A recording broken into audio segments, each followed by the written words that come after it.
இந்த முறுக்குகளை இந்த மாதிரி இந்த அடியில் கரண்டி அப்படி கொடுத்து இப்படி எடுத்துக்கணும். இப்போ எண்ணெய் காஞ்சிட்டு தான் பார்க்கலாம். இன்னும் காயில் அப்படி மாவு போட்டோன்னா அப்படி எழும்பி வரணும். அப்படி இருந்தால் தான் கரெக்டாக காஞ்சிடுதுன்னு அர்த்தம். இப்போ முறுக்கு காஞ்சிட்டு தான் பார்க்கலாம்.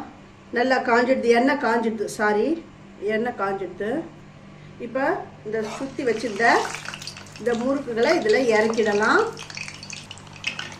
அது மேலே இப்படி எண்ணெயை போட்டு விட்டுடலாம். இந்த மாதிரி இந்த முறுக்கு நல்லா வெந்து வருது. இது தன்னால் வெந்து அந்த கிண்ணம் மேலே எழும்பி அப்படி வந்துடும். இப்போ இந்த முறுக்கை தரங்க பொறுமையாக அப்படியே ப்ளேஸ் பண்ணணும். அப்படியே ப்ளேஸ் பண்ணும்பொழுது இந்த கிண்ணம் மேலே அப்படி வந்துடும். நல்லா வெந்து மேலே வந்துடும். பாருங்கள், அப்படியே கிண்ணம் பாருங்கள் அப்படியே இருக்க வந்தா. இப்போ இந்த கிண்ணத்தை எடுத்துட்டு